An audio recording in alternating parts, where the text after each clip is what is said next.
مگر جیسے سب کچھ میرے کنٹرول سے باہر ہو چکا تھا۔ حافظ صاحب کسی ٹرینڈ کو پہما کی مانند مجھے کمر پہ لادے گرہوں والے رسے کی مدد سے قدم قدم نیچے سے رکھ رہے تھے، اور میں باندری کے بچے کی طرح متوحش سا لٹکا چمٹا ہوا کبھی اوپر اور کبھی بہت نیچے اتھاہ گہرائی کی طرف دیکھ رہا تھا۔ حافظ صاحب سے مجھے کبھی کچھ خوف محسوس نہیں ہوا تھا، مگر یہ کاروائی دیکھ کر میں آج پہلی بار ان سے بدکا تھا۔ وہ سر کا پنڈولم اور آنکھوں کے ڈیلے گھماتے، ہاتھ کی لاٹھی سے قدم قدم زمین کو ٹٹولتے ہوئے بوڑھے سے حافظ صاحب آج مجھے ایک مختلف انسان دکھائی دے رہے تھے۔ ان کے پنڈے کی دھیمی دھیمی خوشبو اور تسکین دیتی ہوئی ہلکی ہلکی تمازت نے کنویں کی تہہ تک اترتے اترتے میرا سارا خوف اور تردد تتر بتر کر دیا تھا۔ یہاں ایک اور اچنبھا میرا منتظر تھا۔ کنواں پانی سے یکسر خالی تھا، ہموار زمین پہ نرسل کی چٹائی بچھی ہوئی تھی۔ شاہ صاحب چت بے حس و حرکت پڑے ہوئے تھے۔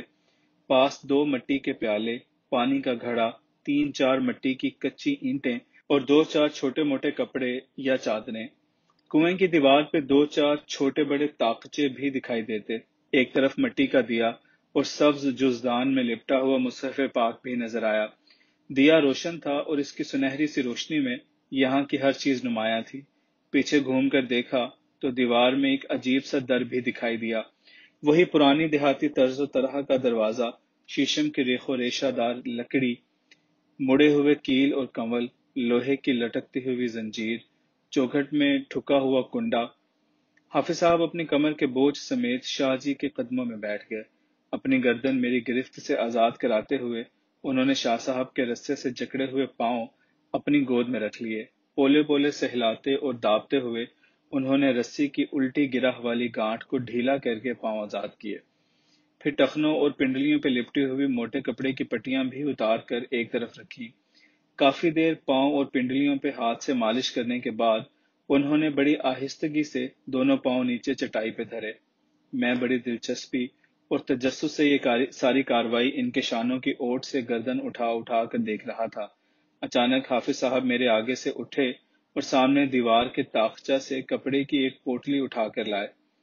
اس میں سے چند دانے ستو نکال کر مٹی کے ایک پیالے میں ڈال کر 2 گھونٹ پانی شامل کر دیا۔ پیالہ پاس دھر کر انہوں نے اب شاہ صاحب کا سر اپنے زانوں پہ رکھ کر گیلے ہاتھ سے ان کے ماتھے، چہرے اور آنکھوں کو تر کیا۔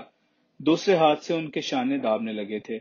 میرے جی میں یوں آئی کہ میں پاس سرک کر ان کے پاؤں سہلانے لگا۔ ہم دونوں جیسے کسی بے ہوش انسان کو ہوش میں لانے کے جتن کر رہے تھے۔ ہم دونوں کی نگاہیں شاہ صاحب کے پیلے پھٹک چہرے پہ ٹکی ہوئی تھیں، جس پہ شاید دھیرے دھیرے زندگی کی رمق پیدا ہوتی دکھائی دے رہی تھی۔ پھر ان کے لبوں کے کناروں پہ ہلکی سی جنبش دکھائی دیتے ہوئے حافظ صاحب نے انہیں لب ہلائے بغیر السلام علیکم ورحمۃ اللہ وبرکاتہ کہا۔ عجیب بات کہ آواز مجھ تک پہنچ رہی تھی لیکن ان کے لب تک نہیں ہلے۔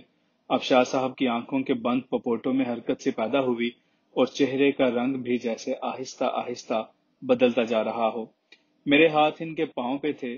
میں نے محسوس کیا کہ رگوں میں جیسے خون کی روانی تیز ہو گئی ہو اور جسم بھی زندگی کی حرارت پکڑتا جا رہا ہو۔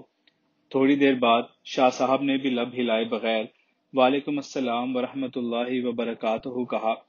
کنویں میں شاہ صاحب کی آواز کا آہنگ کچھ یوں گرداب کی طرح گھوما کہ کنواں وعلیکم السلام وعلیکم السلام وعلیکم السلام کی باز گشت سے گونجنے لگا، بالکل ایسے ہی جیسے وعلیکم السلام کی ٹیپ ریکارڈر آگے پیچھے دائیں بائیں مختلف ایکو سے جاگ پڑے ہوں۔ کچھ سمجھ میں نہ آیا کہ ایسا کیسے ہو رہا ہے۔ یہاں نیچے اس کنویں اور اوپر حجرے میں کان، آنکھ، زبان، سوچ، عقل، خیالات، یہ سب اعضاء اور حسیات بیکار کیوں ہو گئی ہیں؟ یہ کون سی دنیا ہے؟ پھر یوں سمجھ میں آیا کہ جیسے ہم اپنی ظاہری ذات اور دکھائی دینے والی زمین کے باطن میں اتر آئے ہیں۔ یہاں ظاہر ختم ہو جاتا، صرف باطن باقی رہتا ہے۔ جیسے کعبۃ العرش اور ہے، کعبۃ الارض اور ہے، اندر اور ہے، باہر اور ہے، اسی طرح ایمان، ایقان اور انسان کے ظاہر و باطن۔ معلوم ہوا کہ باطنی طور پہ بات کرنے کے لیے زبان اور بیان اور بات سننے کے لیے کان دھرنے کی ضرورت نہیں ہوتی۔ میرا کھوچل اور شرارتی ذہن، میں نے یوں ہی لب ہلائے بغیر حافظ صاحب سے عرض کی، قبلہ دوپہر کو بھی محض دودھ پہ اکتفا کیا تھا، اب رات کا معاملہ ہے، بڑی زوروں سے بھوک لگی ہے۔ آپ تو صاحب تصرف ہیں، روحانی طور پہ پیٹ بھرا رہتا ہے، لیکن میں بچہ کچا، ہر وقت چرنے والا۔ میرے پیٹ اور نیت کی بات تو مرغ و ماہی سے ہی بنتی ہے، چاہے وہ چوری کے ہی کیوں نہ ہو۔ درخواست بڑھا کر میں سر ڈال کر بیٹھ گیا کہ دیکھیں کیا ظہور میں آتا ہے۔ شاہ صاحب نے پپوٹے پٹپٹاتے ہوئے نیم باز سی آنکھیں وا کی۔ حافظ صاحب نے ان کی کمر کے نیچے بازو ڈال کر انہیں اپنے سینے کی ٹیک سے لگا کر بٹھا دیا اور بسم اللہ کہتے ہوئے وہی پانی والا پیالہ ان کے لبوں سے لگانا چاہا۔ شاہ صاحب نے لبوں کو جنبش دیے بغیر الحمدللہ کہتے ہوئے متبسم لہجے میں فرمایا، چند لمحے توقف فرما لیں تو مہربانی ہوگی۔ اسی لمحہ پاس پڑے ہوئے رستے میں حرکت ہوئی، اسے جیسے کوئی اوپر سے کھینچ رہا تھا۔ پھر تھوڑی دیر بعد اسی رستے سے بندھی ہوئی ایک پوٹلی نیچے آئی۔ وہ ایک کندوری تھی جس میں سے بھاپ نکل رہی تھی کہ جیسے گرم گرم کھانا دیگچی سے نکال کر فوراً اس میں باندھ دیا ہو۔ وہ غیب سے اتری ہوئی کندوری عین میری ناک کے نیچے دھری پڑی تھی، اور میں اسے یوں حسرت بھری نظروں سے دیکھ رہا تھا کہ جیسے یہ کوئی جادو کی پٹاری ہو اور کوہقاف سے کوئی جن اسے یہاں پھینک گیا ہو۔ نگاہیں اٹھا کر دیکھا تو حافظ صاحب اور شاہ صاحب میری طرف دیکھ رہے تھے۔ ان کے اذن میں سے میں نے کندوری کی پوٹلی کو رسے کے چنگل سے آزاد کیا۔ گرم گرم کھانے کے تصور اور کندوری سے اٹھتی ہوئی اشتہا انگیز مہک نے میرے اندر کے ندیدے بھوکے کو مشتعل سا کر دیا تھا۔ اپنے آپ ہی میری زبان ہونٹوں پہ پھرنے لگی، نتنوں میں پھڑ پھڑاہٹ سی پیدا ہوئی، جسے یقیناً حافظ صاحب نے بھی دیکھ لیا ہوگا، اور اسی لیے تو انہوں نے فوراً مجھے وہ کندوری کھولنے کا حکم دیا۔ عجیب سے موٹے کپڑے کی بڑی سی کندوری جو چاروں کونوں سے ضربی گانٹ سے بندھی ہوئی تھی، گرا کھلتے ہی اندر سے کھلے منہ والا لکڑی کا ایک برتن برآمد ہوا۔ اس کا عجیب سی ساخت کا ڈھکن بھی سیاہ سی لکڑی کا بنا ہوا تھا۔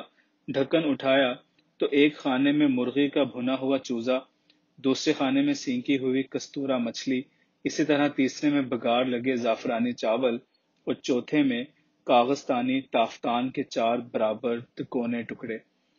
میں ہکا بکا سا اس نعمت غیبی کو دیکھ رہا تھا، جو دنیا کے کسی 5 اسٹار ہوٹل سے تو نہیں، البتہ جنات کے کسی نعمت خانے سے ہی اس طرح کے عجیب و غریب خصوصی توشہ دان میں گرما گرم تازہ بتازہ مختلف انواع کے لذیذ و نفیسہ کھانے نصیب ہو سکتے ہیں۔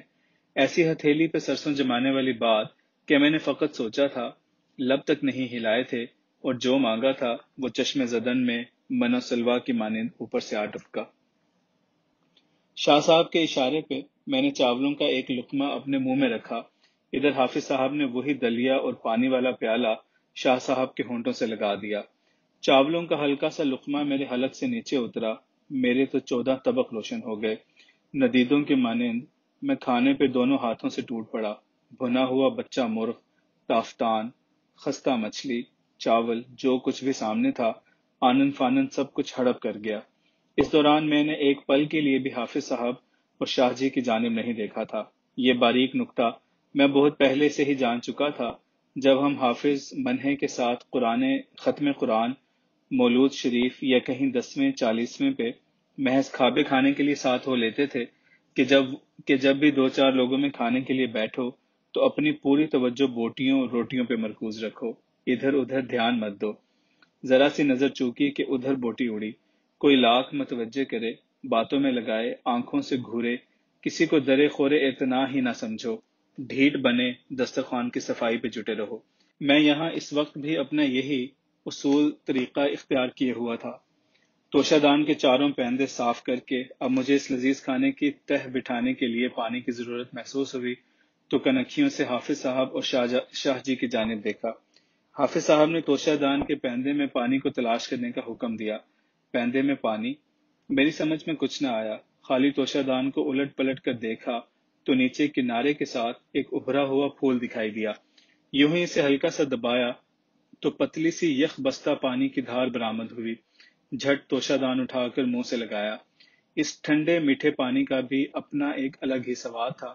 خوب سیر ہو کر پیا اور اس خالق و رازق کا شکر بجا لایا جو زمین کے اندر پتھر میں کیڑوں کو ان کی ضرورت کے مطابق رزق بہم پہنچاتا ہے، اور جو کنویں کے اندر اپنے بندوں کے لیے ان کے پسندیدہ کھانے خوابوں کے وسیلے پیدا فرماتا ہے۔ اسی پانی سے منہ ہاتھ صاف کیے اور اسی کندوری سے ہی خشک کیے۔ حافظ صاحب نے شاہ جی کو چوگا بھر پانی میں بھیگے ہوئے ستو دلیا کھلا کر کنویں کے فرش پہ لٹا دیا تھا اور پانی کا گھڑا پاس گھسیٹ کر انہیں وضو کرانے کا جتن کرنے لگے تھے۔ کھانا کھانے کے بعد طبیعت میں جو آسودگی در آتی ہے، اسی سے غنودگی پیدا ہوتی ہے۔ تو عام کے بعد ہر کسی کا جی چاہتا ہے کہ وہ گھڑی دو گھڑی پاؤں پسارے ذرا کہ ذرا قیام کر لے۔ کچھ ہلکی بھاری نیند کی ٹکی بھی لے لیتے ہیں اور کچھ لوگ لمبے قیلولے میں اتر جاتے ہیں۔ یہ خدائی نعمت جو یقیناً کسی انسانی وسیلے ہیلے سے تعلق نہیں رکھتی تھی، کھا پی کر میرا بے سدھ و بے ہد ہونا ایک منطقی امر تھا۔ میری آنکھیں آہستہ آہستہ خود بخود مندنے لگی تھیں۔ نیند اجل کی چھوٹی بہن اور سکر کی چھوٹی بھانجی ہوتی ہے۔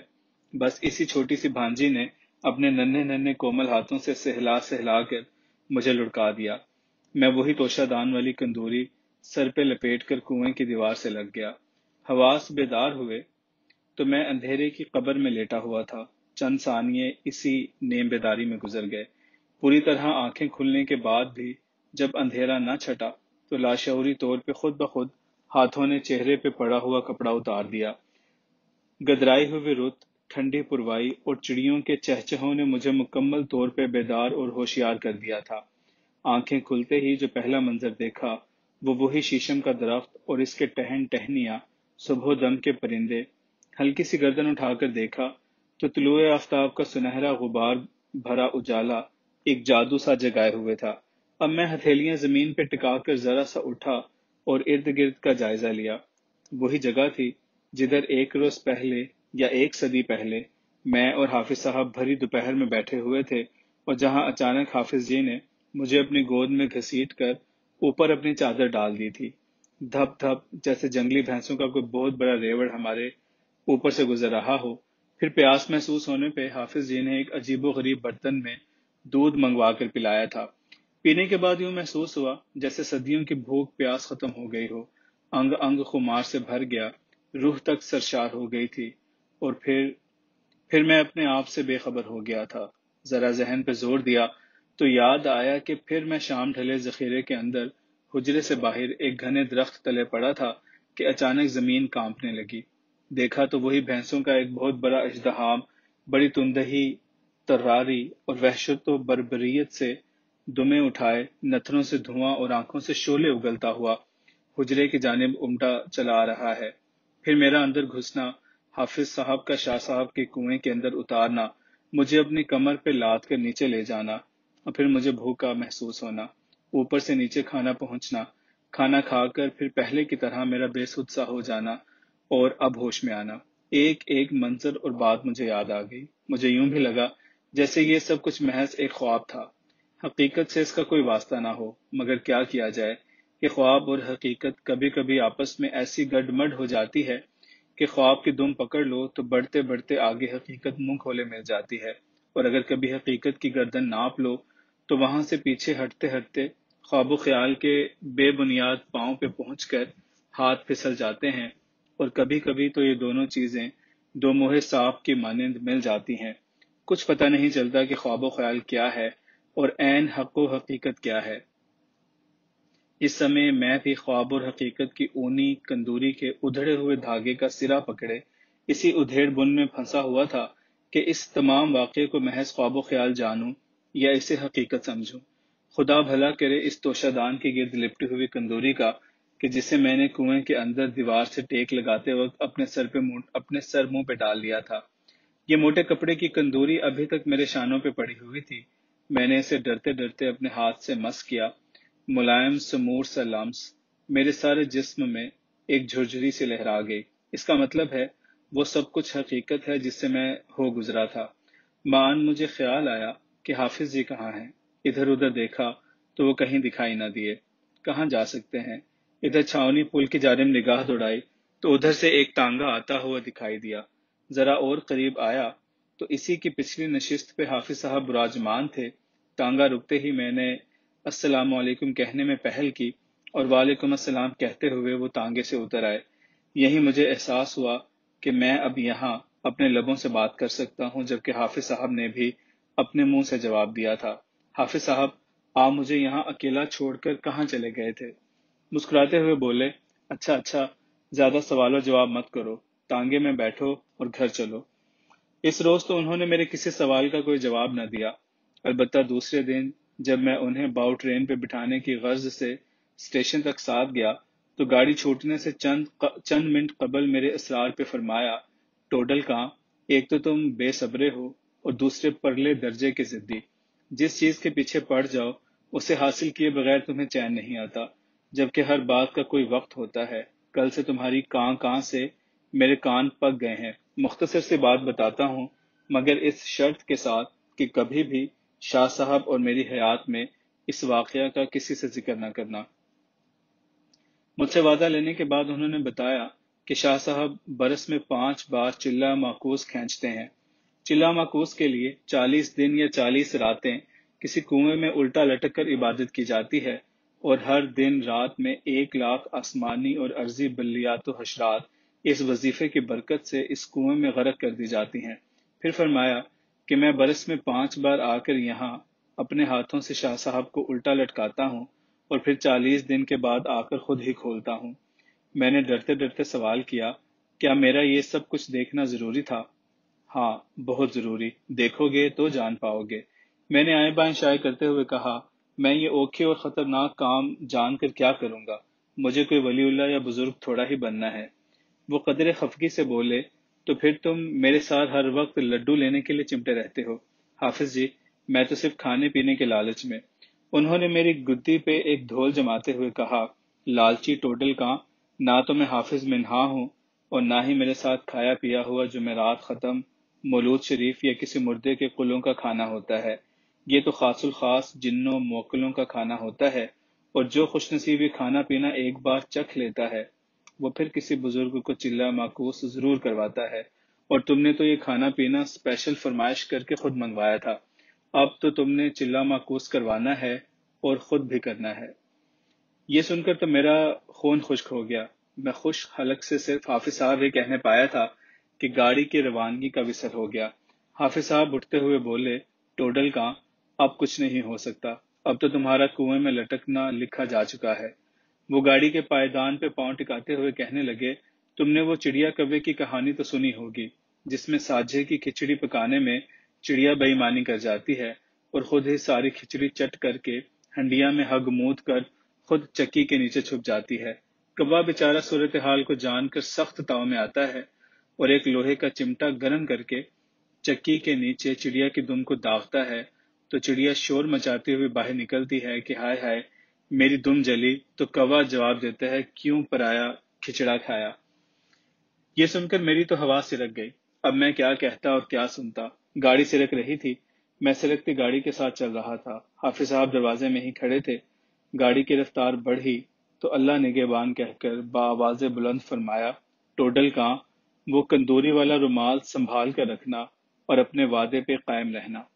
اس ملاقات کے ٹھیک 7 روز بعد حافظ صاحب جمعہ کے روز صبح کی نماز ادا کرتے ہوئے آخری رکعت میں اپنے خالق حقیقی سے جا ملے۔ گجرات سائیں کاموں والی سرکار کے قبرستان میں دفن ہوئے۔ یہ لکھنا بھی شاید مناسب ہوگا کہ حافظ صاحب کے پردہ فرمانے کے 1.25 مہینے بعد مجھے کھروٹا سیداں سے سید معصوم علی شاہ اویسی نقش بندی سرکار کا بلاوا آ گیا تھا کہ سر ڈھانپ کر پہنچو۔ ظاہر ہے سر ڈھانپنے سے مراد یہ تھی کہ کندوری والا رومال لے کر پہنچو، اور وہاں پہنچنے کا مطلب تو آپ سمجھ ہی گئے ہوں گے۔ بات اجمیر شریف کی درگاہ میں گانے بجانے والی کالی کلوٹی لڑکی رکمنی کے اندھے باپو دتو مل کے اندھے پن سے شروع ہوئی تھی کہ میں اور سیٹھ مصطفیٰ علی خان رکمنی کی دعوت پہ اس کے گوٹھ شاملیر جاتے ہیں، اور جانے کا مقصد رکمنی کی پراسرار شخصیت اور اس کی ناک میں الوری فیروزہ جڑے چاندی کے بلاک کے بارے میں جانکاری حاصل کرنا تھی۔ رکمنی کا اندھا باپو ادھر جے پور کی ایک مشہور طرح دار نرتکی چمپاوتی کرناٹکی کا پکھاوجی تھا۔ چمپاوتی جہاں اپنے حسن و جمال، عشوہ و غمزہ اور نرت و گائکی میں ایک دانہ گوہر تھی، وہیں وہ اپنے اثر و رسوخ، دولت، محلوں اور حویلی چوباروں کے معاملے میں بھی ایک نمایاں شہرت رکھتی تھی۔ اسے ہیرے موتی پہننے اور جمع کرنے کا بھی جنون کی حد تک شوق تھا۔ اس نسبت سے وہ جے پور، جودھ پور، اجمیر، احمد آباد، ممبئی اور کلکتہ مدراس کے بڑے بڑے جوہریوں اور صرافوں کی منظور نظر ٹھہری تھی۔ بڑے بڑے دولت مند سیٹ اس کی محبت کا دم بھرتے اور اس کی چشم التفات کے منتظر رہتے۔ وہ بھی ایک کائیں طوائف زادی تھی، مطلب کہ آسامی کی گود دم کی دم آباد کرتی اور باقیوں کو طرح دے جاتی۔ جواہرات اکٹھے کرنے کے جنون میں اس نے بڑے بڑے بیش قیمت اور نادر لال اور جواہر جمع کیے ہوئے تھے، مگر وہ جو کہتے ہیں کہ مال و دولت اور اولاد فتنہ، اولاد پیدا کرنے کے دن نہیں تھے، البتہ مال و دولت اور ہیرے جواہرات ہی اس کے لیے فتنہ ہو سکتے تھے۔ اگر خوش نظری سے دیکھا جاتا تو مال و جواہر سے کہیں بڑھ کر اس کے پاس حسن و شباب کا سرمایہ تھا، مگر شاید بیش قیمت ہیرے موتیوں کی آب و اہمیت کے سامنے اس کے حسن و شباب کی دل پذیری مان پڑ گئی تھی۔ وہ تو خاص و عام جلسوں مجروں میں بھی ہزاروں لاکھوں کے قیمتی ہیروں، موتیوں اور زیورات سے لدی پھندی رہتی تھی۔ راجستھان کے وسیع و عریض علاقے میں اکثر وہ صحرائی ٹھاکروں، قبیلہ بند راجپوتوں کے ہاں مدعو کی جاتی اور خوب گٹھڑیاں باندھ دولت سمیت کر لوٹتی۔ اس کے راجستھانی کٹاری کی دھار ناک کی دائیں طرف ایک انتہائی نادر و نایاب الوری کچے فیروزے کا دانہ، جسے اصیل پارکھوں کی خاص اصطلاح میں ابابیل کا آنسو کہتے ہیں، چاندی کے بلاک میں جڑا ہوا تھا اور بائیں جانب نتھنے میں سچے کالے موتی کی نتھ جھولتی رہتی تھی۔ پہلے ذکر ہو چکا ہے کہ ایسے ہی ایک صحرائی سفر میں چمپاوتی صحرائی لٹھ ماروں کے ہتھے چڑھ گئی۔ چمپاوتی نے موقع پا کر اپنے سازندے دتو مل، جو اس کے بھروسے کا آدمی تھا، کو اپنا فیروزے والا بلاک اتار کر دیتے ہوئے تاکید کی کہ یہ بلاک وہ اپنے پاس سنبھال کر رکھے اور میرا 1 مہینہ انتظار کرے۔ اگر میں واپس نہ پہنچوں تو اس بلاک کو اجمیر شریف خواجہ پیا کی پرشاد والی دیگ میں ڈال دے۔ اسے کچھ کہنے سننے کا سمے ہی نہیں ملا تھا۔ ڈاکو اسے مال و زر سمیت سانڈنیوں پہ ڈال کر لے گئے۔ یہ 6-7 خانہ زاد، طبلے، سارنگیاں اور دوسرا تام جھام اٹھائے ہاتھ جیبیں جھاڑتے ہوئے کسی نہ کسی طور واپس جے پور پہنچ گئے۔ پھر وقت نے کسی ہر جائی اور فتنہ توز معشوقہ کی مانند انگڑائی لی۔ ادھر لیل و نہار نے کسی بے وفا کے تیوروں کی طرح اپنے طور بدلے اور پھر ماہ و سال کی گردشوں نے دتو مل کو بوڑھا، ناکارہ اور اندھا کر دیا۔ دتو کی جوروں کی ناک میں پڑا ہوا یہ بلاک کبھی میلا کچیلا اور بوسیدہ سا ہو گیا تھا۔